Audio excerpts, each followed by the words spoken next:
திருப்பரங்குன்றம் வழக்கில் பாரம்பரியமாக பின்பற்ற வேண்டிய முறைகளை மாற்ற வேண்டிய அவசியம் இல்லை என கூறியுள்ள தவேக இணை பொதுச் செயலாளர் நிர்மல்குமார், தமிழ்நாடு அரசுதான் தவறான வாதங்களை முன்வைத்து அசாதாரண சூழலை ஏற்படுத்தியதாகவும் குற்றம் சாட்டியுள்ளார்.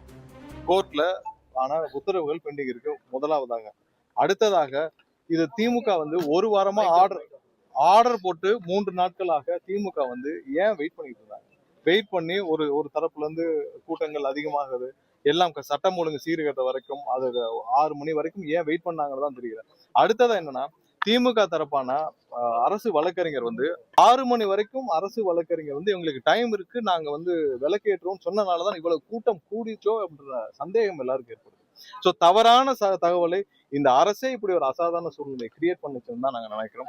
கண்டிப்பாக இதை அவர்கள் முன்னாடியே தடுத்து நிறுத்திருக்க முடியும். எப்பயுமே ஒரு பின்பற்றப்படுற ஒரு முறைகளை அவர்களுக்கு எப்பவும் மாற்ற வேண்டிய அவசியம் கிடையாது.